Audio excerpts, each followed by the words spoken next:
Hello बच्चों, तो हम आपका जो चैप्टर पढ़ा रहे थे जेनेटिक्स, इसमें अब तक हमने जाना था कि मेंडल जी थे जेनेटिक्स के पिता। उन्होंने कुल मिला के 7 कैरेक्टर लिए थे। कितने? 7 कैरेक्टर लिए थे। हमने आपको इसको पहले ही बता रखा, फिर से रिवाइज करा देते हैं फटाफट कौन कौन से होते हैं। देखो, 2 कैरेक्टर तो थे, 2 किस पे थे? सीड पे। ठीक है, अब ये 2 कौन थे इसमें? एक तो कलर था, सीड का कलर था, और दूसरा क्या था? सीड का शेप था। ठीक है, मैंने इसको ऑलरेडी बता रखा है। एक देखो, ये जो कलर में था वो ग्रीन और येलो था। ठीक है, शेप क्या था? शेप में राउंड था और रिंकल्ड था। ठीक है, 2 तो सीड पे हो गया था। अब 2 किस पे हुआ था? 2 फ्लावर में हुआ था। ठीक है, इसमें कौन कौन सा था? फ्लावर में मैं बता रहा हूँ आपको, एक पोजीशन था, पोजीशन के बेस पे कैरेक्टर था, पोजीशन। और दूसरा क्या था? देखिए पोजीशन में क्या क्या था? एक था एक्जियल, ठीक है, दूसरा क्या था? टर्मिनल। ठीक है ना। अब देखो, दूसरा इसमें कलर का था, इसमें फ्लावर का ही। अगर फ्लावर वायलेट होता है तो ये डोमिनेंट होता है, अगर वाइट होता है तो रिसेसिव होता है। बहरहाल मैंने अभी इसकी बात नहीं की है, क्योंकि अभी मैं बता रहा हूँ कि मंडल साहब ने कौन कौन से कैरेक्टर यहाँ पे लिए थे। ठीक है, 2 हो गया, और 2 लिए थे उन्होंने पॉट पे, फली पे। ठीक है, मैंने बताया था कि इसमें आपको शेप, ठीक है, शेप में आपको 2 बताया था। एक इनफ्लैटेंड बताया था, इनफ्लैटेंड, और दूसरा बताया था सिकुड़ी हुई। ठीक है, और देखो, और इसमें अगला क्या था? इसका कलर था, कलर में 2 बताया था मैंने, एक येलो बताया था, एक ग्रीन बताया था, फिर एक लास्ट वाला बताया था वो स्टेम पे था। ठीक है, स्टेम लॉन्ग और ड्वार्फ। ठीक है, तो इतना हमने पढ़ रखा था। इसके बाद हमने देखा था मेंडल जी ने लिया था इन कैरेक्टर पे और उन्होंने एक्सपेरिमेंट किया, तो देखा कि पहले जनरेशन में जो हमारे आए प्लांट, देखो उन्होंने क्या किया? उन्होंने किया टाल को क्रॉस ब्रीड कराया, किससे? ड्वार्फ से। ठीक है, और जब इन्होंने क्रॉस ब्रीड कराया तो इन्होंने पहले जो F1 जनरेशन में जो प्रोजनी मिली वो सब की सब टाल थी। ठीक है, उसके बाद जब उन्होंने इसमें सेल्फिंग कराई, क्या कराई? सेल्फिंग, तो इसमें टाल के साथ साथ ड्वार्फ भी मिले, ड्वार्फ भी मिले, और इनका जो रेशियो था वो 3:1 था। ठीक है, तो इतनी बातें हमने पढ़ रखी है प्रीवियस लेक्चर में ही। फिर से देखिए, मैं इसको बताता हूँ। देखिए मेंडल जी, देखिए मेंडल के मुख्यतः 3 काम मेंडल जी हर एक्सपेरिमेंट में करते थे। मैं आपको बता रहा हूँ कौन कौन से काम है। पहले वो क्या करते थे? वो पेरेंट लाइन को सिलेक्ट करते थे और वो ये कहते थे ये जो हमारे पेरेंट है ये प्योर ब्रीड है। प्योर ब्रीड का मतलब ये होता है कि अगर मान लीजिए हमारा कोई कैरेक्टर है, वो अगर जिसे मान लीजिए अगर हमारा जो पी प्लांट है वो टाल है, कैसा है? लंबा है। अब इसमें आप लगातार सेल्फिंग कराओ, सेल्फिंग कराओ, सेल्फिंग कराओ, सेल्फिंग कराओ, सेल्फिंग कराओ, 20, 25, 30, 35, जितना भी आप कराना हो, जितनी पीढ़ी तक कराना हो, लेकिन अगर लास्ट में आपको टाल ही मिल जाए तो ऐसे कैरेक्टर को कहते हैं प्योर ब्रीड। ऐसे प्लांट को कहते हैं इसके रिस्पेक्ट में प्योर ब्रीड। ठीक है, अच्छा, तो मेंडल जी ने एक चीज़ें डिफाइन कर ली थी कि भैया जो हमारे पेरेंट हैं ये प्योर ब्रीड है। ठीक है ना। अच्छा, अब देखो ये अलग बात है, ये अलग बात है। फिर उन्होंने जब ये इसमें क्रॉस कराया तो पहला क्या होगा? इनमें पेरेंट सिलेक्शन कर लिया इन्होंने, पहला काम किया, और दूसरा क्या किया? इसमें कराया क्रॉस पेरेंट में। ठीक है, उसके बाद जब ये F1 प्रोजनी मिली, इसको कहते हैं F1 फिलियल प्रोजनी। ठीक है, तो जो ये मिली उनको ये पता था कि हाइब्रिड है। क्यों? क्योंकि इसमें टाल का भी कैरेक्टर है और ड्वार्फ का भी कैरेक्टर है। इसमें जो टाल था उसने ड्वार्फ के कैरेक्टर को दबा दिया, उसको एक्सप्रेस नहीं होने दिया। तो इसीलिए हमने कहा था ये जो टाल वाला कैरेक्टर है ये डोमिनेंट कैरेक्टर। एक्चुअली इस चीज़ को मेंडल ने कहा था, मैंने नहीं। ठीक है, तो इसमें जो कैरेक्टर आ रहा है ये टाल, ये डोमिनेंट कैरेक्टर होगा। ठीक है ना। उसके बाद देखो उन्होंने ये एक और बात कही कि इसमें जो कैरेक्टर अपीयर नहीं हो रहा है ड्वार्फ, वो रेसेसिव है। ठीक है ना। फिर उन्होंने इसमें सेल्फिंग कराया और सेल्फिंग कराने के बाद क्या देखा कि जो ड्वार्फ था फिर से रीअपीयर हो गया और इनका जो रेशियो आता है वो 3:1 आता है। मतलब इनका जो तीसरा काम था वो था सेल्फिंग। ठीक है, देखिए मेंडल जी ने यही 3 काम किया। जब भी वो एक्सपेरिमेंट कर रहे थे 3 काम किया। पहले क्या किया? पेरेंट सिलेक्शन किया, ठीक है। और उन्होंने ये कहा कि हमारा भैया जो पेरेंट है वो प्योर ब्रीड है। प्योर ब्रीड मतलब स्टेबल कैरेक्टर, ठीक है। अगर कोई स्टेबल कैरेक्टर ले लो, उसमें सेल्फिंग कराते जाओ कराते जाओ कराते जाओ, लेकिन अगर उसका कैरेक्टर नहीं बदला तो कैसा है, वो प्योर ब्रीड है, ठीक है ना। तो उन्होंने पहली बात पेरेंट को सेलेक्ट किया, कहा कि ये प्योर ब्रीड है। फिर उसमें उन्होंने क्या किया, क्रॉस कराया। क्रॉस कराने के बाद फिर उन्होंने जो पहली जनरेशन प्राप्त हुई उसमें जो कैरेक्टर अपीयर हुआ उसको उन्होंने कहा कि ये डोमिनेंट कैरेक्टर है, ठीक है। और उसके बाद इसमें जब सेल्फिंग कराई, फिर जो F1 फिलियल जनरेशन में जो अपीयर नहीं हुआ था, फिर जो F2 में अपीयर हो जाता है उसको उन्होंने क्या कहा कि ये रेसेसिव कैरेक्टर है, ठीक है ना। इतनी चीज़ों को हमने पढ़ लिया था, ठीक है। अब हम इसके आगे चलते हैं, ठीक है। देखिए अब मैं बात करने जा रहा हूँ मेंडल से थोड़े आगे से, ठीक है। मेंडल जी ने बता दिया था कि कोई फैक्टर नाम की चीज़ है जिसके द्वारा कैरेक्टर एक पीढ़ी से दूसरी पीढ़ी में जा रहे हैं, ठीक है। तो जो फैक्टर होता है, फैक्टर को आधुनिक ज़माने में कहते हैं जीन। क्या कहते हैं, जीन। और जीन कहाँ पे रहता है, क्रोमोजोम। क्रोमोजोम पे कहाँ रहता है, क्रोमोजोम। देखो जैसे मान लो ये हमारा क्या है, क्रोमोजोम है, ठीक है। अब ये जो क्रोमोजोम होता है ना, इस पे बहुत ढेर सारे जीन होते हैं। ऐसे देखो मान लो ये सब जीन है, ठीक है, ऐसे ये सब जीन है। और जीन जहाँ पे रहता है उसको कहते हैं लोकस। क्या कहते हैं, लोकस, ठीक है। देखो जैसे मान लो कि ये एक मेल साइड है, मान लो ये एक ह्यूमन बीइंग में बात कर रहा हूँ तो, और ये एक फीमेल साइड है, ठीक है। ये पिता है, ठीक है, और ये कौन है, ये माता है, ठीक है। अभी आप बताओ कि ये 2n होंगे, और 2n में कितने क्रोमोसोम होंगे, 46।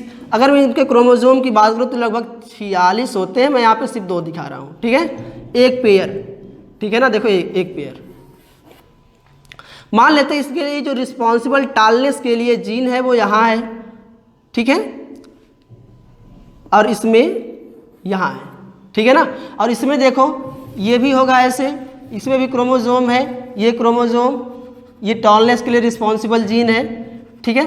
अभी देखो अब इनको क्रॉस करना है तो इसमें क्या होनी है, मियोसिस, क्योंकि मियोसिस के बिना गैमीट बनेंगे नहीं, और जब तक गैमीट नहीं बनेंगे तब तक कैसे हम फर्टिलाइजेशन कराएंगे, क्योंकि भैया गैमीट ही तो फर्टिलाइजेशन करते हैं। अगर गैमीट नहीं बनेंगे तो कैसे फर्टिलाइजेशन होगा। तो यहाँ पे मियोसिस कराएंगे और बनाएंगे गैमीट। ये तो गैमीट बना, गैमीट फॉर्मेशन के दौरान क्या होता है कि आधा क्रोमोसोम इधर आएगा और आधा क्रोमोसोम इधर जाएगा, ठीक है। तो इसमें हम मान लेते हैं आया 1, और इसमें दूसरा वाला जो सेल बनेगा, दूसरा जो गैमीट बनेगा, इसमें आएगा ये देखो हमारा टालनेस के लिए रिस्पॉन्सिबल जीन है, ठीक है, ये वाला। इसको मान के चल रहे हैं कि ये टाल है, ये मान लीजिए टाल है, ठीक है। और जो हमारी माता है वो ड्वार्फ है, ठीक है ना। मान ले समझने के लिए कर ले रहे हैं, ठीक है। अभी देखो इसमें भी मियोसिस होगा कि नहीं होगा। ये देखो क्रोमोसोम इसमें आया, ये देखो इसकी टालनेस के लिए रिस्पॉन्सिबल जीन है, मतलब हाइट के लिए, और ये देखो इसमें भी आएगा एक जीन, ठीक है। अभी देखो क्या होगा कि अगले स्टेप में ये दोनों क्या कर जाएंगे, जब इसमें फर्टिलाइजेशन होगा, मतलब ये फ्यूज कर जाएंगे, तो इसमें का देखो ऐसा तो है नहीं सिर्फ इसमें एक ही जीन है, और भी जीन सॉरी मतलब एक ही क्रोमोसोम, कई क्रोमोसोम होंगे। देखो 3 है, मैंने इसमें दिखा दिया, 3 इसमें भी दिखा देता हूँ, तो इसमें 6 होंगे, 4, 5, 6, ठीक है। पहला पेयर, दूसरा पेयर, तीसरा पेयर, ठीक है। 3 इसमें आए, 3 इसमें गए, इसमें भी मान लेते हैं 6, 3, 4, 5, 6, इसमें 3 आएंगे, ये देखो, ये देखो, ये, ठीक है। समझने की बात इसमें कुछ ज़्यादा नहीं है, सिर्फ ध्यान देने की चीज़ें इसमें है। देखो जब ये आके इसमें फ्यूज करेंगे तो क्या होता है ना, ये जो अगर देखो मान लो ये पहला क्रोमोसोम है, ये दूसरा है, ये तीसरा है, इसमें मान लो ये पहला है, ये दूसरा है, ये तीसरा है, तो जब ये यहाँ पे आते हैं तो देखो क्या होता है ना, इसमें माता का पहला क्रोमोसोम पिता के पहले क्रोमोसोम से पेयर करता है, और माता का दूसरा क्रोमोसोम पिता के दूसरे क्रोमोसोम से पेयर कर जाता है। ऐसा नहीं होता कि भैया पिता का पहला क्रोमोसोम माता के तीसरे क्रोमोसोम से पेयर कर जाए, या फिर पिता का पहला क्रोमोसोम माता के 8वें क्रोमोसोम से पेयर कर जाए, ऐसा कुछ नहीं होता। क्यों ऐसा क्यों नहीं होता? तो मैं आपको बताता हूँ कि ऐसा क्यों नहीं होता। ऐसा इसलिए नहीं होता क्योंकि ये जो क्रोमोसोम है ये होमोलॉगस क्रोमोसोम है। ठीक है, होमोलॉगस क्रोमोसोम का मतलब ये होता है, ये देखो क्या है होमोलॉगस, मैं यहाँ पे लिख दिया करता हूँ होमोलॉगस क्रोमोसोम। अब देखो अगर हम होमोलॉगस क्रोमोसोम की बात करते हैं ना, तो ये ऐसे क्रोमोसोम होते हैं जिनमें सेम जीन सीक्वेंस पाया जाता है। कहने का मतलब दोनों में जो जीन होते हैं वो सेम होते हैं। ठीक है,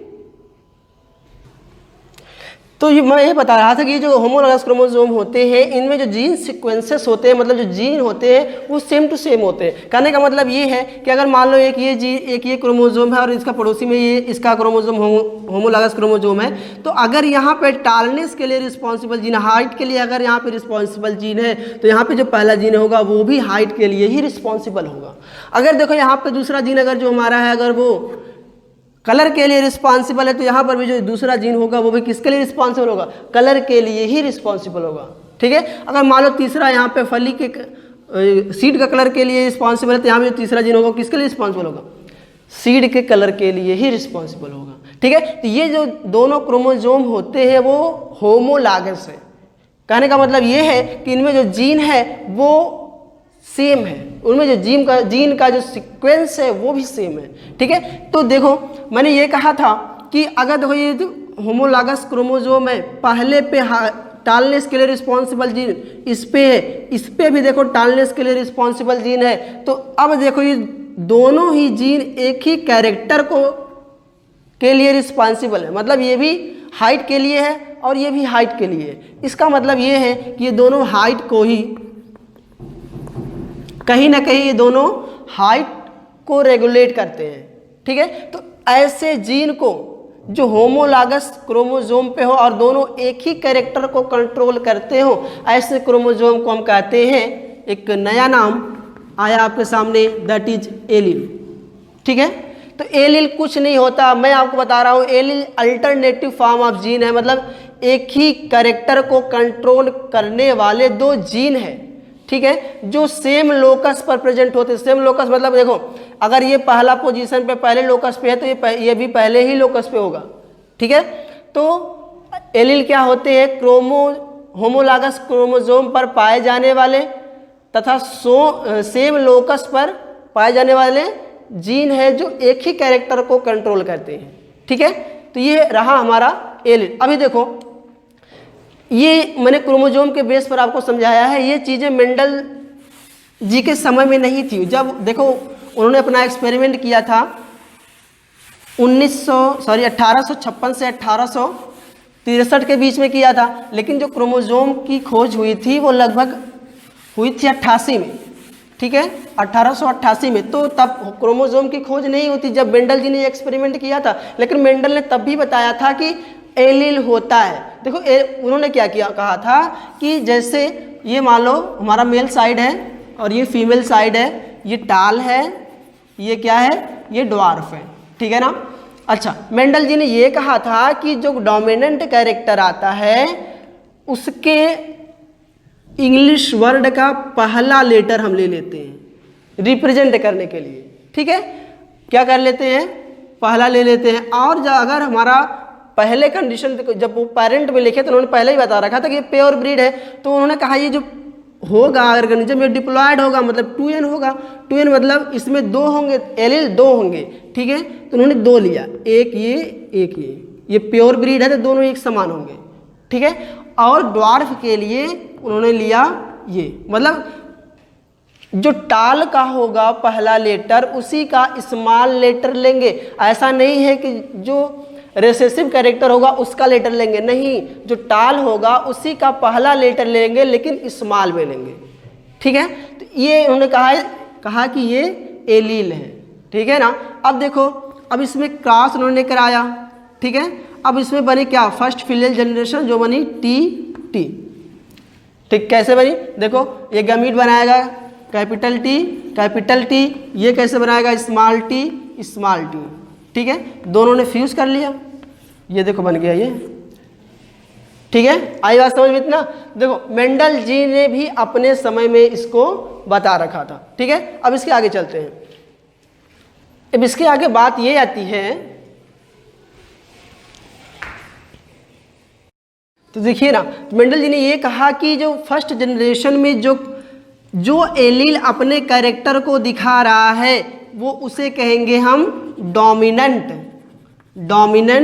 एलील। कंफ्यूज मत कीजिएगा, मैंने आपको पहले बताया था डोमिनेंट कैरेक्टर, लेकिन ये क्या है डोमिनेंट एलील। तो इसमें डोमिनेंट एलील कौन सा है, कैपिटल टी, और रिसेसिव जो है एलील वो कौन सा है, स्मॉल टी, ठीक है। तो कई बार क्या होता है लड़के कंफ्यूज कर जाते हैं कि सर एक ही बताया, दूसरे में बता रहा हूँ। जैसे मान लो मैं सीड शेप का ले रहा हूँ, ये देखो राउंड, ये डोमिनेंट कैरेक्टर होता है, मान लो मेल साइड से मिल रहा है और रिसेसिव से मिल रहा है रिंकल, ठीक है, रिंकल्ड, ये सीड शेप में ले रहा हूँ, दूसरा एग्जाम्पल अपना। तो देखो इसमें क्या होता है ना, देखो इसके लिए उन्होंने बताया जो एलील होंगे वो कैपिटल आर होंगे, और इसके लिए जो स्मॉल आर, ठीक। इसमें क्रॉस कराओ क्या मिलेगा, कैपिटल आर स्मॉल आर। इसमें जो कैरेक्टर अपीयर हो रहा है उसके लिए जो रिस्पॉन्सिबल जीन है उसको क्या कहेंगे, डोमिनेंट एलील। तो इसमें कौन सा है, कैपिटल आर। तो ये कौन सा हुआ, क्या हुआ, ये हुआ डोमिनेंट एलील। तो हमने एलील जान लिया यहाँ पे। अभी एक चीज़ और इसमें बच रहा है, देखो अगर होमोलॉगस क्रोमोसोम पे, ठीक है, अगर दोनों एलील जो हमारे हैं वो सेम है, कहने का तात्पर्य देखो मैं बता रहा हूँ, अगर दोनों ही टालनेस के लिए रिस्पॉन्सिबल जीन है, ये देखो कैपिटल डी और ये रहा कैपिटल टी, मतलब अगर होमोलॉगस क्रोमोसोम पे दोनों ही जीन जो है एक कैरेक्टर के लिए वो दोनों सेम है, तो ऐसी कंडीशन को कहते हैं होमोजाइगस। क्या कहते हैं, होमोजाइगस। देखो होमोजाइगस की दो कंडीशन हो सकती है, एक तो दोनों डोमिनेंट वाले हों, और दूसरा वाला जो कंडीशन हो सकता है वो ये हो सकता है कि देखो ये क्रोमोसोम है, ठीक है, ये जीन हुआ, ये जीन हुआ, अब इस पे भी स्मॉल टी हो और इस पे भी स्मॉल टी हो, मतलब इसमें जो जीन है वो रेसेसिव के लिए रिस्पॉन्सिबल जीन है हाइट के लिए, और इस पे जो जीन है वो भी रेसेसिव के लिए रिस्पॉन्सिबल है। तो इस कंडीशन में इसको क्या कहेंगे, ये भी होमोजाइगस। कहने का तात्पर्य ये है कि ये जो दोनों है दोनों कैसे हैं, होमोजाइगस, ठीक है, ये होमोजाइगस कंडीशन है। अगर मान लो एक कंडीशन ऐसी आ जाए कि एक क्रोमोसोम पे कैपिटल टी हो, मतलब टालनेस के लिए रिस्पॉन्सिबल जीन हो, और दूसरे क्रोमोसोम पे डॉर्फनेस के लिए रिस्पॉन्सिबल जीन हो, तो ऐसी कंडीशन को कहते हैं हेटेरोजाइगस। क्या कहते हैं, हेटेरोजाइगस, ठीक है। तो देखो होमोजाइगस और हेटेरोजाइगस कुछ नहीं है, अगर होमोलॉगस क्रोमोसोम पर किसी एक कैरेक्टर के लिए दोनों जीन सेम है, मतलब एलील सेम है, तो ऐसी कंडीशन को हम क्या कहेंगे, होमोजाइगस कहेंगे। अगर होमोलॉगस क्रोमोसोम पर जो दोनों ये जीन हैं ये सेम नहीं है, एक डोमिनेंट के लिए रिस्पॉन्सिबल है तो दूसरा रेसेसिव के लिए अगर रिस्पॉन्सिबल, अगर ऐसा हो रहा है तो ये कंडीशन क्या होगी, हेटेरोजाइगस, ठीक है ना। अब इसके आगे हम चलते हैं। देखो इसके इन कैरेक्टर को जब इतना स्टडी कर लिया मेंडल जी ने, अपना इतना जब एक्सपेरिमेंट कर लिया, तो उन्होंने कुछ नियम दिए, ठीक है। कुछ लोग कहते हैं कि मेंडल जी ने सिर्फ एक रूल दिया था, दो उनमें से एक पॉस्टुलेट था, एक रूल था, ठीक है। लेकिन एनसीईआरटी कहती है नहीं भैया, दो रूल थे, तो जो एनसीईआरटी कह रही है मैं उसी के बेस पे चल रहा हूँ। तो मेंडल जी के दो नियम थे। पहला नियम था लॉ ऑफ डोमिनेंस, क्या, लॉ ऑफ डोमिनेंस था, और जो दूसरा रूल था वो रूल था लॉ ऑफ सेग्रीगेशन, ठीक है, लॉ सेग्रीगेशन, या फिर इसी रूल को कहते हैं प्योरिटी ऑफ गैमीट, ठीक है, law of purity of gamete, ठीक है। देखो मेंडल जी ने दो नियम दिए, पहला क्या दिया, प्रभाविता का नियम दिया, दूसरा क्या दिया, लॉ ऑफ सेग्रीगेशन, पृथक्करण का नियम, ठीक है। इंग्लिश से घबराइए मत, कुछ नहीं है। देखिए ये पहला कौन सा है, पहला है प्रभाविता का नियम। मैं फिर से इसको लिख दिया करता हूँ, प्रभाविता का नियम, ठीक। और दूसरा क्या है, दूसरा है पृथक्करण का नियम, पृथक्करण का नियम या फिर गैमीट की शुद्धता का नियम, ठीक है। तो हम यहाँ पे सबसे पहले बात करेंगे यहाँ पे लॉ ऑफ डोमिनेंस के ऊपर, मतलब प्रभाविता के नियम के ऊपर। देखिए मेंडल जी क्या करते थे, फिर से उनकी बातों को दोहरा रहा हूँ। पहले सबसे पहला काम क्या करते थे, वो पेरेंट लाइन लेते थे, क्या पेरेंट लाइन लेते थे, और उन्हें और वो ये कहते थे कि भैया जो हमारे पेरेंट हैं वो प्योर ब्रीड है। प्योर ब्रीड कहने का मतलब ये है कि उनके पास जो कैरेक्टर है वो स्टेबल है। अगर उनमें सेल्फिंग कराते जाओ, सेल्फिंग कराते जाओ, कराते जाओ तो भी उनका जो कैरेक्टर है वो लॉस नहीं होगा। मतलब अगर वो टाल है तो 1000 बार आप सेल्फिंग करा लो वो टॉल ही रहेगा, ठीक है। तो पहले उन्हें पेरेंट लाइन सेलेक्ट करते थे। तो मान लो हमने क्या किया, एक टाल ले लिया, मैं वही एक्सपेरिमेंट को दोहरा रहा हूँ ताकि एक्यूरेसी आए, ठीक है। और दूसरा क्या किया, ड्वार्फ, ठीक है। फिर इसमें उन्होंने दूसरा प्रोसेस क्या करते थे, दूसरा प्रोसेस वो ये करते थे कि दोनों के बीच क्या कराते थे, क्रॉस कराते थे। जब क्रॉस कराते थे तो उनको F1 जनरेशन में जो स्पीसीज मिलती थी वो उसमें एक ही कैरेक्टर आता था, या तो ये आता था या तो ये आता था, और जो आता था उनको वो कह देते थे कि ये प्रभावी कैरेक्टर है, ठीक है। उसके बाद वो क्या करते थे, उनमें सेल्फिंग कराते थे। क्या कराते थे, सेल्फिंग कराते थे। और जब सेल्फिंग कराते थे तो दोनों कैरेक्टर आते थे, टाल भी आया और ड्वार्फ भी आया, ठीक है। और दोनों का रेशियो क्या था, 3:1। अभी देखो मैं कहना क्या चाहता हूँ कि लॉ ऑफ डोमिनेंस पहला पॉइंट क्या है, कहते हैं कि कैरेक्टर के लिए रिस्पॉन्सिबल, ध्यान दीजिएगा, कैरेक्टर को फैक्टर कंट्रोल करते हैं। कौन कंट्रोल करते हैं, फैक्टर, ठीक है। ये मेंडल की पहली पॉइंट थी लॉ ऑफ डोमिनेंस में कि कैरेक्टर को कौन कंट्रोल करते हैं, फैक्टर, ठीक है। अब F1 जनरेशन में उन्होंने ये दूसरी बात कही कि F1 फिलियल जनरेशन में जो कैरेक्टर आता है उसको कहते हैं डोमिनेंट कैरेक्टर, ठीक है। F1 जनरेशन में जो कैरेक्टर आता है उसको क्या कहते हैं, डोमिनेंट कैरेक्टर। और फिर F2 जनरेशन में सेल्फिंग कराने के बाद जो कैरेक्टर डिसअपीयर हुआ रहता है F1 में और जो फिर से रीअपीयर हो जाता है F2 जनरेशन में, उसको कहते हैं रेसेसिव कैरेक्टर। ये सिर्फ इतना है, बहुत ही आसान सा रूल है। उन्होंने क्या कहा था कि कैरेक्टर को कंट्रोल करते हैं फैक्टर, F1 में जो कैरेक्टर आता है उसको कहते हैं डोमिनेंट कैरेक्टर, और F1 में जो कैरेक्टर नहीं आता और F2 में फिर से आ जाता है उसको क्या कहते हैं, रेसेसिव कैरेक्टर। तो पहला नियम इनका सिर्फ यही तक था, ठीक है। अब हम दूसरा नियम इनका देखते हैं। दूसरा नियम था पृथक्करण का नियम ना, पृथक्करण का नियम। देखो दूसरा क्या है, लॉ सेग्रीगेशन, मतलब पृथक्करण का नियम या फिर लॉ प्योरिटी ऑफ गैमीट। देखो इन्होंने इसमें ये कहा कि अगर हमारा पेरेंट होमोजाइगस है, ठीक है। देखो जैसे मैं आपको बता रहा हूँ, देखो जैसे मान लो उन्होंने पहले क्या किया कि राउंड ले लिया सीड का शेप कलर, एक ये मेल साइड से और ये देखो रिंकल्ड है फीमेल साइड से, ठीक है। ये सीड का कलर है, सॉरी सीड का शेप है, मतलब ये पूरा गोल है, ठीक है। और ये झुर्रीदार है, रिंकल मतलब होता है झुर्रीदार, ठीक है, झुर्रीदार। देखो सीड कलर ऐसे होता है ना, सीड का शेप, ये झुर्रीदार वाला ऐसे होता है, ठीक है, और गोल वाला ऐसे होता है पूरा, ठीक है।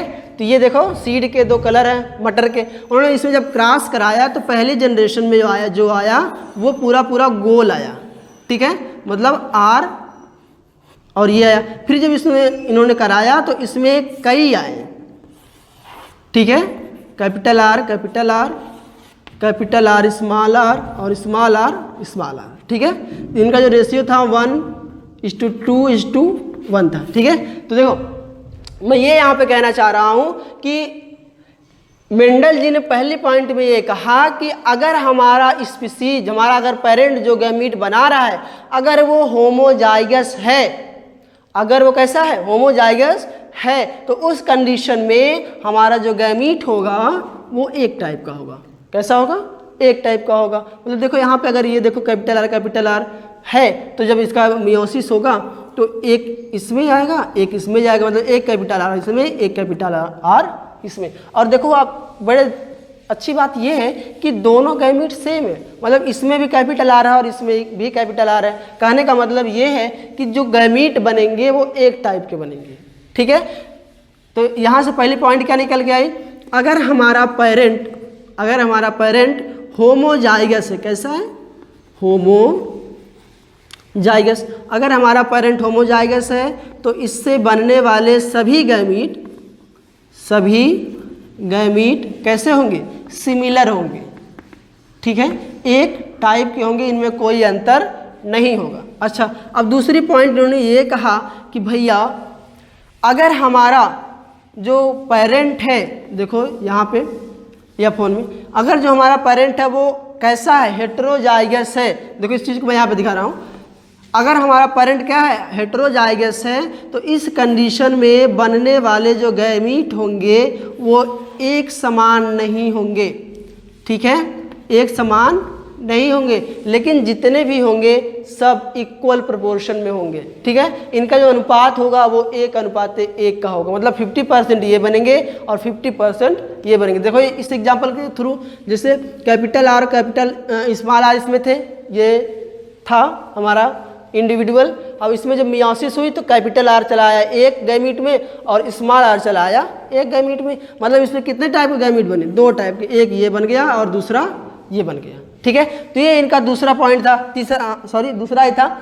तो उन्होंने क्या कहा था कि अगर हमारा पेरेंट कैसा है, हेटेरोजाइगस अगर हमारा पेरेंट है तो इस कंडीशन में बनने वाले जो गैमीट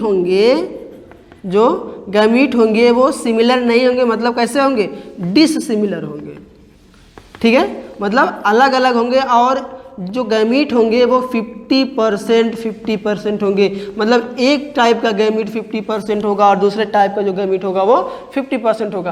तो यही था लॉ ऑफ सेग्रीगेशन और law of purity of gamete, ठीक है। मैं फिर से रिवाइज करा दे रहा हूँ आपको। देखो लॉ ऑफ सेग्रीगेशन में मेंडल जी ने क्या कहा था, मेंडल जी ने ये कहा था पहले पॉइंट में कि अगर हमारा पेरेंट होमोजाइगस है तो उस कंडीशन में बनने वाले सभी गैमीट कैसे होंगे, सिमिलर होंगे, एक तरह के होंगे, उनमें कोई डिफरेंस नहीं होगा। लेकिन अगर हमारा जो पेरेंट है वो हेटेरोजाइगस है तो इनमें बनने वाले जो गैमीट होंगे वो सिमिलर नहीं होंगे, वो कैसे होंगे, डिससिमिलर होंगे, लेकिन जो उनमें बनने वाला प्रोपोर्शन होगा वो सेम होगा, मतलब 50% और 50%, ठीक है। अब मैं इसके आगे चलता हूँ। इसके बेस पे मेंडल जी ने एक बाइनॉमियल इक्वेशन दिया था, वो ये था, देखो इसके बेस पे मेंडल जी ने क्या दिया, एक बाइनॉमियल इक्वेशन दिया, बाइनॉमियल इक्वेशन दिया था। वो ये था कि ax + by पावर 2, मतलब होल स्क्वायर, ax + by का होल स्क्वायर। अभी देखो इसमें क्या है, मेंडल जी ने इसमें क्या कहा था, देखो इसीलिए ना जेनेटिक्स उस समय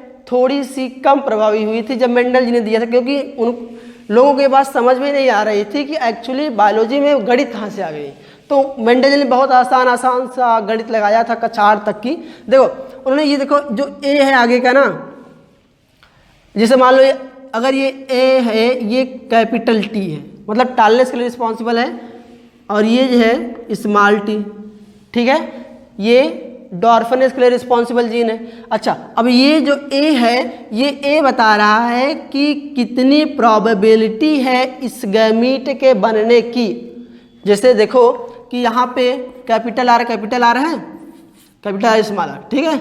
अभी देखो जब इसमें मियोसिस होगा तो मियोसिस के बाद एक इसमें आएगा, ठीक है, और मियोसिस के बाद स्मॉल आर इसमें आएगा, मतलब स्मॉल आर और कैपिटल आर। तो कितनी प्रोबेबिलिटी है इसके बनने की, मतलब 50% ये बनेगा और 50% ये बनेगा, मतलब आधा ये बनेगा और आधा ये बनेगा, ठीक है। तो ये जो आगे वाला पद ए और बी है ना, ये प्रोबेबिलिटी दिखाता है कि गैमीट में ये कितना % आने वाला है, इसकी आने की प्रोबेबिलिटी क्या है। और एक्स वाई दिखाता है जीन को, एलील को दिखाता है कि एक्चुअली एलील कौन सा है, किसकी हम प्रोबेबिलिटी की बात कर रहे हैं, ठीक है। तो यहाँ पे मान लेते हैं कि जो एक्स है, हम कैपिटल टी मतलब यहाँ पे टालनेस के लिए रिस्पॉन्सिबल जीन की बात कर रहे हैं। तो देखो यहाँ पे हमने लिख दिया कैपिटल टी और इसके आने की जो प्रोबेबिलिटी है वो कितनी है, हाफ है ना भैया। देखो एक इंडिविजुअल बनाएगा जब गैमीट तो आधा आएगा इसमें आधा आएगा इसमें, मतलब आने की प्रोबेबिलिटी कितनी हुई, हाफ। अच्छा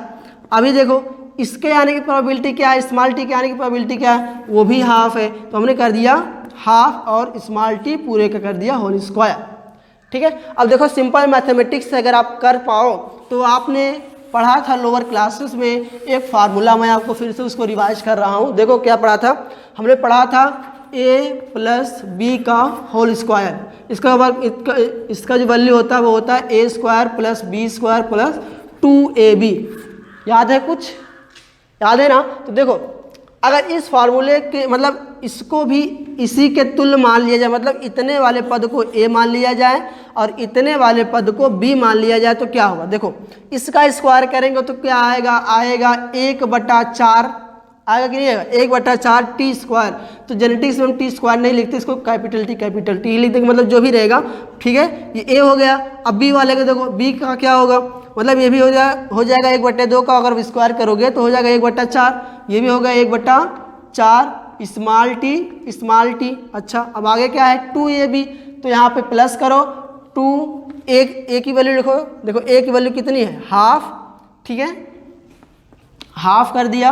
अब b की वैल्यू कितनी है, देखो यहाँ पे ये वैल्यू ये भी हाफ है, तो यहाँ पर भी हमने क्या कर दिया, हाफ कर दिया और small T capital T small T. ठीक है, देखो ये ठीक। अच्छा अब इसको सिंपलीफाई कर दो, देखो इस 2 ने 2 को काटा, क्या इक्वेशन फाइनल आएगा 1/4 टी मतलब capital T plus 1/4 small T plus 1 half मतलब half capital T small T. अब इसमें आप देखो ऊपर सब में नीचे 4 है, तो इसमें 4 से आप गुणा कर दो। ठीक है, गुणे 4 तो क्या आएगा 4/4 मतलब कट जाएगा। देखो यहाँ पे 4 आ जाएगा, यहाँ पे 4 आ जाएगा, यहाँ पे 4 आ जाएगा, तो क्या होगा इसको काट देगा, ये इसको काट देगा, ये आ जाएगा 2। ठीक है, तो क्या आएगा यहाँ पे कैपिटल टी। ठीक है, अनुपात है, इसको इधर कर लो, कोई दिक्कत नहीं है, आप इधर रखो या फिर उधर रखो। तो ये हो जाएगा 2 कैपिटल टी स्मॉल टी अनुपात स्मॉल टी। ठीक है, देखो अनुपात क्या आ रहा है 1:2 2:1, यही तो वहाँ पर भी आया था भैया। तो हमने क्या किया, सिंपल मेंडल जी ने एक बायनॉमियल इक्वेशन दिया, फिर से रिवाइज में कर रहा हूँ। मेंडल जी ने एक बायनॉमियल इक्वेशन दिया, वो क्या था ax² plus b y sorry a ये था ax प्लस बी वाई का होल स्क्वायर। ठीक है, जिसमें a क्या था, ये एलिल थे, ये दोनों देखो एलिल है, एक डोमिनेंट का एलिल है, एक रेसेसिव का एलिल है ये, और ये जो एलिल डोमिनेंट एलिल के आने की प्रोबेबिलिटी है उसको ए से दिखाया, जो रेसेसिव एलिल के आने की जो प्रोबेबिलिटी है उसको बी से दिखाया। फिर सिंपली हमने ऐसे कैलकुलेशन कर लिया। ठीक है, कई लोग कहते हैं सर हमको ये वाला ये समझ में नहीं आता, देखो तो उनके लिए दूसरा वे है, कैसे समझेंगे उनके लिए। देखो इतना तो समझ में आएगा ना कि भैया आने की प्रोबेबिलिटी हाफ है, इसके आने की प्रोबेबिलिटी हाफ है और इसके भी आने की प्रोबेबिलिटी हाफ है। तो उसके बाद क्या करो, इसको दोनों को अलग कर लो। देखो यहाँ पे क्या कर सकते हैं कि half capital T plus half small T, bracket दूसरा एक लगा लो, half capital T plus half small T, ऐसे कर सकते, कोई अंतर नहीं है। अब इसमें गुणा करो, देखो ये देखो इसके लिए इससे देखो ये हो जाएगा 1/4 कैपिटल टी, इसका करो इससे 1/4 कैपिटल टी स्मॉल टी। अब इसका करो इससे कितना आएगा 1/4 कैपिटल टी स्मॉल टी, इसका कर लो इससे आए कितना 1/2 small T, sorry 1/4 small T. ठीक, देखो वही तो सेम आया है ना। अब इसमें भी वही 4 से गुणा कर देंगे। देखो ये दोनों सेम है, ये अगर इन पद को देखें तो दोनों सेम है, तो इनको हम लिख सकते हैं काट के ऐसे, देखो 1/2 कैपिटल टी स्मॉल टी लिख सकते हैं ना। अब इसमें जब 4 से गुणा कर दोगे तो ये खत्म हो जाएगा, यहाँ पे आ जाएगा 2, ये खत्म हो गया। ये अनुपात है, देखो ये तो अनुपात क्या है, 1:2:1 का अनुपात। ठीक है, ये हो गया मेंडल का बायनॉमियल इक्वेशन। ठीक है, अब एक चीज़ और इसमें बचती है, देखो मैं इसको पढ़ा दिया करता हूँ, टेस्ट क्रॉस। ठीक है, टेस्ट क्रॉस कुछ नहीं है, देखो बहुत आसान है टेस्ट क्रॉस। मेंडल जी को पता था कि वो जो पेरेंट ले रहे हैं वो कैसे प्योर ब्रीड है, उसमें उनको कोई शंका नहीं थी। जैसे मान लो कैपिटल टी स्मॉल टी, ये प्योर ब्रीड है, फादर, ये मान लो फादर साइड है और ये क्या है, ये मदर साइड है। तो उन्होंने क्या किया, पहले वो जानते थे कि हमारा जो कैरेक्टर है, इसको ऐसे लिख दे करते हैं, देखो टाल, ये कर देते हैं ड्वार्फ। ठीक है, मेंडल को ये पता था कि जो हमारे पेरेंट है ये प्योर ब्रीड है, मतलब ये स्टेबल कैरेक्टर, इनको बार बार सेल्फिंग कराओ कोई दिक्कत नहीं, मतलब ये कैसे है, ये होमोजाइगस है। ठीक है, अच्छा अब जब इन्होंने इसमें क्रॉस कराया तो पहली जो जनरेशन हुई ये हुई टाल। ठीक है, इसके लिए भी मेंडल जी कंफर्म थे कि ये कैसा है, ये हाइब्रिड है। कैसा है, हाइब्रिड है। अच्छा कैसा हाइब्रिड है भैया, इसमें इसके भी कैरेक्टर और इसके भी कैरेक्टर, ये हाइब्रिड है। ठीक है, अब इसके बाद जब इन्होंने इसमें सेल्फिंग कराई F1 वाले इंडिविजुअल में, तो वहाँ पे क्या देखते हैं कि टाल भी आया और ड्वार्फ भी आया, और इनका जो रेशियो था वो 3:1 था। ठीक है, अभी देखो मेंडल जी इसके लिए तो भैया कन्फर्म थे कि अगर ये ड्वार्फ है तो ये होगा प्योर ब्रीड ही, इसमें कोई शंका नहीं है। ठीक है, अगर इसमें कोई शंका नहीं, मतलब ये कैसी है, ये होमोजाइगस है, होमोजाइगस। लेकिन अगर टाल की ये जो सेकेंड फिलियल जनरेशन में मिले हैं, अगर इनका हम सेल्फिंग कराते हैं, क्या कराते हैं, सेल्फिंग में बार बार कह रहा हूँ कि आप भूल गए क्या सेल्फिंग क्या होता है, कुछ नहीं होता, सिंपल होता है। अगर मतलब सेम प्रकार के पौधों के बीच क्रॉस कराया जाए तो उसे क्या कहते हैं, सेल्फिंग। कुछ नहीं, सिंपल। जैसे मान लो ये कैपिटल टी है, कैपिटल टी अगर इनमें क्रॉस कराया जाते सेल्फिंग होगा। अगर कैपिटल टी स्मॉल टी में कराया जाए हमारा क्रॉस, ये कैसा होगा, इसको क्या कहेंगे, सेल्फिंग कहेंगे। अगर स्मॉल टी हो तो अगर इनके बीच क्रॉस कराए तो क्या होगा, इसको भी सेल्फिंग हम कहेंगे। ठीक है, यही सेल्फिंग होता है। तो अगर हम इनमें सेल्फिंग कराए तो ये हमने देखा कि अगली पीढ़ी में हमारे टाल और उसके साथ साथ ड्वार्फ भी आते हैं। अब मेंडल जी के मन में शंका आई कि भैया ये तो देखो होमोजाइगस भी हो सकते हैं और हेट्रोजाइगस भी हो सकते हैं, लेकिन देखो जेनेटिक्स दिखाई तो पड़ती नहीं। अगर देखो ये वाली कंडीशन है, ये वाली कंडीशन या फिर ये वाली कंडीशन हो, दोनों के लिए अगर प्लांट मान लो 5 सेंटीमीटर का है इसके लिए, तो इसके लिए भी 5 ही सेंटीमीटर का होगा, जेनेटिक्स मतलब मॉर्फोलॉजी सेम होगी। अब मेंडल जी ये सोचे कि अब कैसे पता लगाएं कि कौन होमोजाइगस है कौन हेट्रोजाइगस है। तो देखो मेंडल जी ने एक काम किया, F2 जनरेशन के इस टाल पौधे हो, F2 जनरेशन को इस टाल पौधे से पेरेंट रेसेसिव से, मतलब इससे पेरेंट रेसेसिव से इसका क्रॉस करा दिया। ठीक है, जब इसका क्रॉस करा दिया तो क्या देखा कि अगर एक कंडीशन ये आई कि सबके सब पौधे कैसे हो गए, टाल हो गए, और दूसरी कंडीशन ये आई जब उन्होंने इनमें क्रॉस कराया उनमें क्या देखा कि उनमें टाल भी थे और ड्वार्फ भी थे।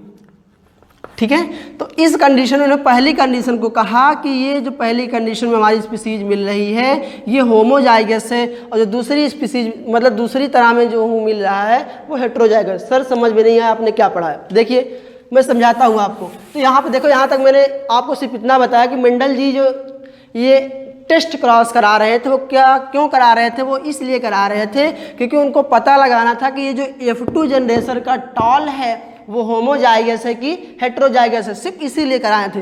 तो टेस्ट क्रॉस कुछ नहीं है, ये सेकेंड फिलियल जनरेशन में टाल को टेस्ट करने के लिए क्रॉस कराया गया कि वो होमोजाइगस है और कि हेट्रोजाइगस है, और ये क्रॉस था वो इस सेकेंड फिलियल जनरेशन के टाल और पेरेंट के ड्वार्फ के बीच में हुआ। ठीक है। देखो अगर मान लो पहली कंडीशन ये बनती है कि ये जो हमारा टाल था वो होमोजाइगस, मान लो, ठीक है। अगर इस कंडीशन में हम ड्वार्फ से करा रहे हैं, पेरेंट ड्वार्फ से, तो क्या होगा, बनेगा कैपिटल टी स्मॉल टी, ठीक है। और इस कंडीशन में ये कैसे होंगे, सब के सब पौधे टाल होंगे। देखो अगर नहीं समझ, देखो गैमीट बनाओ, गैमीट बनाओ कैसे बनाओगे, ये कैपिटल टी आएगा इस गैमीट में और ये कैपिटल टी आएगा इस गैमीट में, ये स्मॉल टी आएगा इस गैमीट में, स्मॉल टी आएगा इस गैमीट में, ठीक है। तो दो टाइप गैमीट बन गए, इसको हमने पनेट स्क्वायर में रख देना है। देखो ऐसे रख दिया, ये हो गया मेल साइड, ये हो गया female side, capital T small T, capital T small T, इसका करो तो कैपिटल टी, ठीक है। इसका करो तो कैपिटल टी स्मॉल टी, इसका करो कैपिटल टी स्मॉल टी, इसका करो, सॉरी मैंने यहाँ पे थोड़ा सा मिस्टेक कर दिया था। देखो एक ये पेरेंट मेल साइड हो गया, ये कैपिटल टी है और ये फीमेल साइड है, दोनों में स्मॉल टी, ठीक है।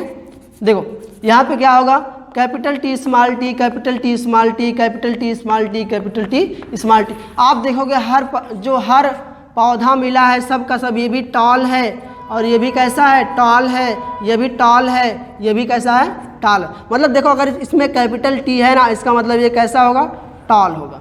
तो F1 जनरेशन में इन्होंने जितने प्लांट प्राप्त किए वो कैसे थे, टॉल थे। तो ये उन्होंने कहा कि अगर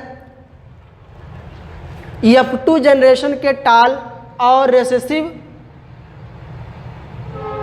के बीच में, पेरेंट रेसेसिव के बीच में अगर क्रॉस करा रहे हैं, अगर आने वाले सबके सब बच्चे कैसे हो जाते हैं, सबके सब हो जाते हैं एक टाइप के, वो भी टाल, तो ऐसी कंडीशन में जो हमारा रहेगा F2 जनरेशन का टाल वो होमोजाइगस होगा। लेकिन दूसरी कंडीशन में उन्होंने ये कहा कि अगर देखो दूसरी कंडीशन में अगर हेटेरोजाइगस होता तो ये होगा, ये मान लो हमारा ड्वार्फ मतलब रेसेसिव पेरेंट है, अगर इनके बीच क्रॉस करा रहे हैं, देखो पहले गैमीट बना लो, एक ये बनेगा कैपिटल टी और एक ये बनेगा स्मॉल टी, ये बनाएगा स्मॉल टी, ये बनाएगा स्मॉल टी, ठीक है। अभी देखो अब गैमीट बन गए हैं, अब पनेट स्क्वायर बनाओ फटाक से, ठीक है। ये पनेट स्क्वायर है, ये कैपिटल टी स्मॉल टी, इसका मेल साइड का रख दो गैमीट और इसका इधर स्मॉल टी और स्मॉल टी, ठीक है।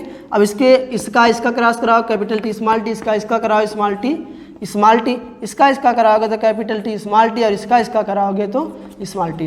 यहाँ पे आप क्या देख रहे हो कि यहाँ पे जो ये दोनों प्लांट है, ये दोनों कैसे हैं, ये दोनों डोमिनेंट है, मतलब ये टाल है, जबकि ये दोनों जो हमको मिले वो कैसे मिले, वो हमको ड्वार्फ मिले, मतलब दोनों कैरेक्टर ही हमको मिल गए, वो भी 1:1 के अनुपात में, ठीक है। तो यही हमारा था टेस्ट क्लास। एक बार फिर से मैं बता देता हूं कि मेंडल जी ने F2 के F2 के डोमिनेंट को चेक करने के लिए क्रॉस बनाया था, जिसमें उन्होंने F2 के डोमिनेंट और रेसेसिव पेरेंट के बीच में क्रॉस कराया, ये चेक करने के लिए कि हमारा जो F2 का डोमिनेंट है वो होमोजाइगस है कि हेटेरोजाइगस है, ठीक है। तो पहली कंडीशन में उन्होंने ये बताया कि अगर हमारा जो हमारा F2 डोमिनेंट है अगर वो होमोजाइगस होगा तो हमारा जो कैरेक्टर पहले जनरेशन में हमें आ रहा है सबका सब डोमिनेंट कैरेक्टर ही दिखाएगा। जैसे अगर हम मान लो यहाँ पे टाल है ये, तो यहाँ पे जो अगर इस जनरेशन में सबके सब टाल आएंगे तो ये कैसा होगा, होमोजाइगस होगा। लेकिन अगर दूसरी कंडीशन में यहाँ देखें, अगर हमारा जो प्लांट था वो हेटेरोजाइगस था तो उस कंडीशन में टाल और ड्वार्फ दोनों मिलेंगे और दोनों का जो रेशियो होगा वो 1:1 होगा, मतलब 1:1 का अनुपात होगा, ठीक है। तो आज के लिए इतना ही, फिर मिलते हैं हम लोग अगले वीडियो में, ठीक है ना।